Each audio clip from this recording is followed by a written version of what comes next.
Kind of an interesting day down here at Red Mill today. It's right in that time of year where fish are spawning, but the weather still makes you feel like it's early spring, so you kind of want to do the whole pre-spawn deal. But you've seen fish on beds and you know fish are spawning. We had a full moon on the 18th, so I know for a fact a lot of bass went on then. We've caught some bass that were spawned out, but you are still catching some fish that are pre-spawn.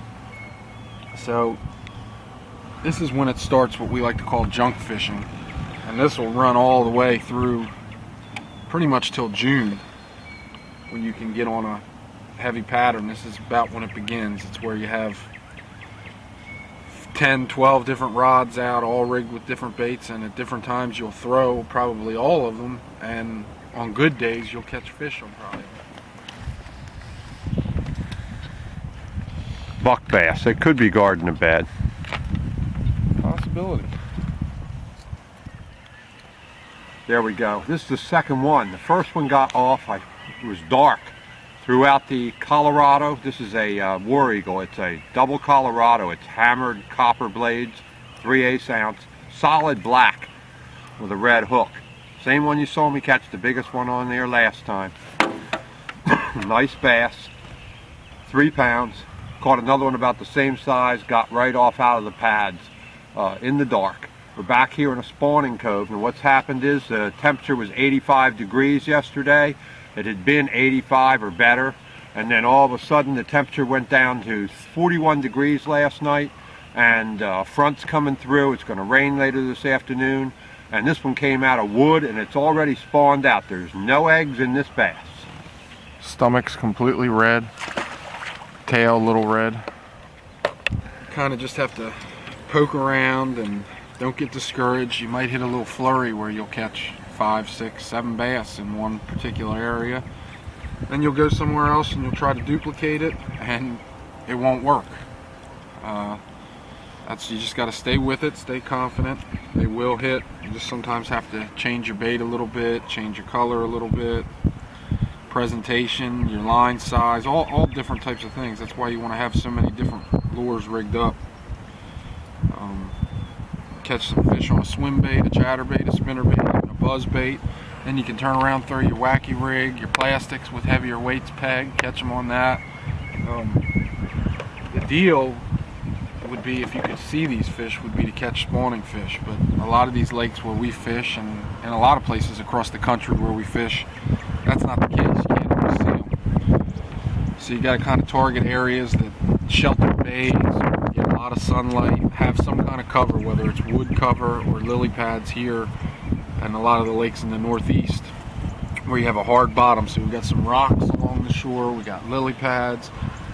You have a place really nearby where they can stage earlier in the year. It's a little protected bay. It's a little wind in here today, but nothing like what's on the main lake. Well, now we're on the outside set of pads. This is the deepest pads in the lake. They're right off the main creek channel. We're only about 30 yards away from the main creek channel, but it's the first cove here after we launch. Now that bass is small, but 16 inches, but it's got loaded with eggs, and they're on different stages. Some of the bass have gone on already. The biggest females, they've spawned.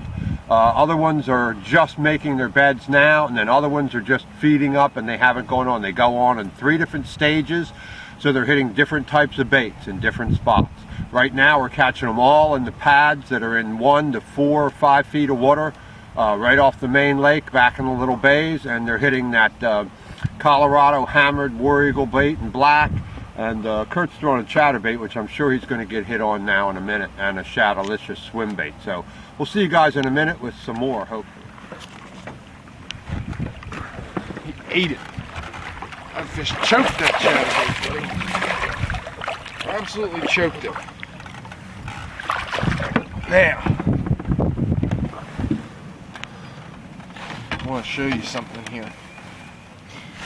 It's not always just our fish hitting. You want to pay attention to how are they eating the bait. Look at that. He can shut his mouth. She can shut her mouth. You can't even see the lure. That's how far that fish ate it. And I was reeling it quick. It wasn't like it's, you know, a worm where you let them run with it for a little while and they got it. This fish attacked. Let's see what's going on here. Nice. Nice bass. Let's let that fish go. The water's warm. We'll tell them where we are and what's been going on. Back in a spawning creek. That fish was on a point of lily pads, textbook type of thing. I can't say for sure, but I think that fish was on a bed just by the way that it hit it. It came up and hit the bait. That's the only way I can describe it. Almost like it pushed the bait up out of the water. Like it didn't come at it from the side swimming like they normally do when they're aggressively feeding. It was like that fish was sitting there and that bait came right in an area where it didn't want it and it went straight up and pushed it up. And now that's what, 17-pound test line?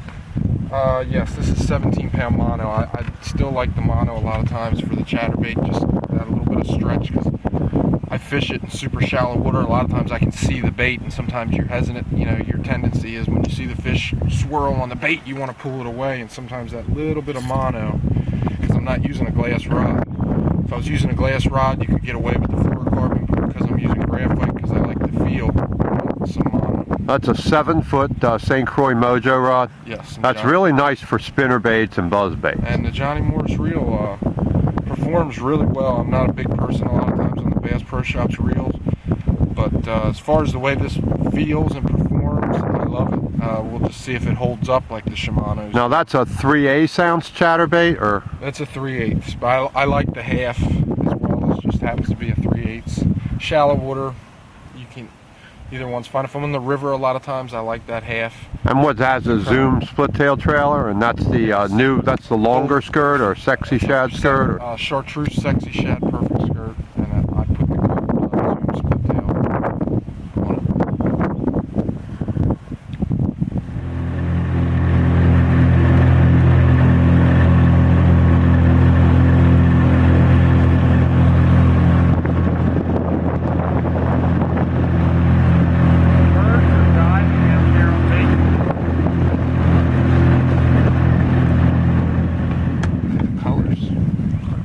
Here we go. Tell them a little bit about where we are.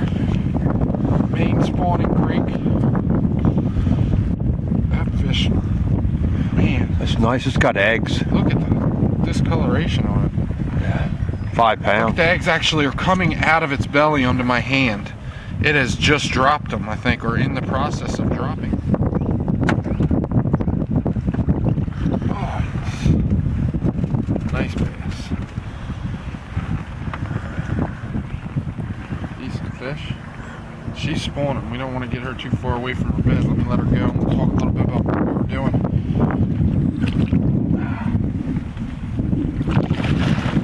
Give you a kiss goodbye. We've thrown spinner baits, swim baits, buzz baits, plastic worms, Senko's wacky rigged, even threw a punch rig in some of the heaviest lily pads. Just forward there. And go figure, we come back into a spawning creek in the lily pads and look what I catch it on. Sometimes it may look like this is all I'm throwing all day, but believe it or not, it's not. It's just these shallow fish, when they're up there, they'll react to this bait sometimes when they won't react to others. That's why you keep seeing me catch them here. Soon you'll start seeing the other baits be more effective, but when those fish are in less than 1.5 feet of water, it's hard to beat this bait.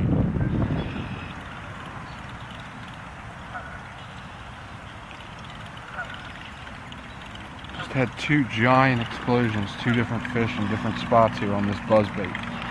I mean, and we're working hard to catch these fish. I mean, we're throwing all the stuff you're supposed to throw when bass are spawning. I mean, now granted, you can't see the fish, so that does hurt you a little bit. But still, I've caught a lot of nice fish off of beds, blind casting to areas where they should be.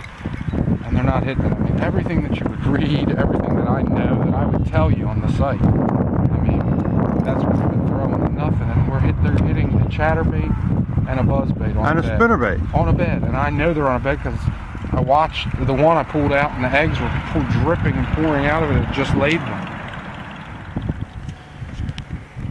Here's the bass's bed. We're up in shallow now in the backs of the creeks. Right at the end of that tree. And then here's the bass. Here's the male bass. That's the male. Now we're going to see if we can't catch the female. I saw the fish come off of the bed there through the chatterbait. He swiped at it once, missed it. Look at that belly. See that? Yeah, that's Red. the male. That's your male. Alright, we finally got ourselves up into some water where we can sight fish. You can't actually see the fish, but you can see the bed. And you can literally go down the shore when you spot the big, the tan looking spot where the sand is that the fish has cleared out. As soon as you throw the bait there, you catch the male. I mean, right away they nailed it. Just lost another one doing the same thing. I mean, this is all in 5 minutes. Another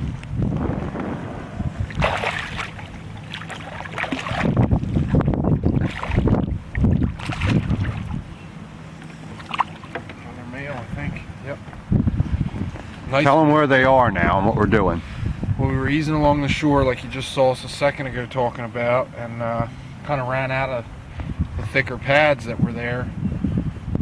I started looking for more of those saucer-shaped spots, and I noticed there was a lot of them on this flat behind us. It's only 2 feet of water, the same depth that it is in there at the shore.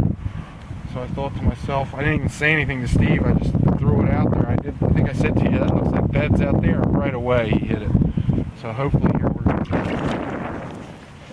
Now after we turned that camera on, I was trying to key Steve in onto what I had found. When we spun around to work down the shore, I said, do you see that? That's a bed. Popped that bait right in there, and what happened within 1 second? Yeah. Nailed it. Making beds out here on the flats. It's just very muddy. You can't see the fish. But if you take your time, there you go. You can see the saucer shapes. It's a tan area like sand. And then you'll see a dark area in the middle, and that's where the fish is. These are the male bass.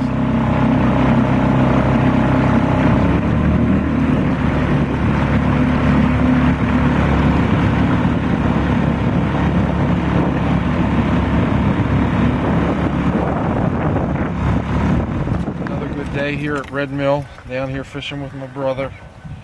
I had to get out of here. I got some things I got to take care of at home. No doubt we could have stayed and caught more. It was really neat. We caught some pre-spawn fish. Caught a few fish that looked like they were almost laying eggs. The one had eggs coming out all over me, and then we caught some male bass actually defending the bed. So just like I was talking about earlier, this is the time of year when jump fishing begins. Today they really hit the chatterbait well, but I threw a lot of different baits at them. And here in the next couple weeks, you're going to start to see more and more. You're going to catch some on a worm, some on a soft swim bait, some on the chatterbait, some on a buzz bait, some on a frog, and then you're going to catch a bunch of them on your plastics pitched in onto the actual nest. All right, so I'll see you probably in a couple days or next week myself here down at this lake or another one, and Kurt and I will see you probably in another week or two back here or maybe on the Upper Bay. We've got some trips scheduled to go out on the Upper Bay rivers, so hopefully we'll be able to catch them up there and show you guys a few locations up on the Upper Bay. So until next time, this is Steve Von Brandt, Kurt Von Brandt down here in Sussex County, Delaware, saying we'll see you on the water.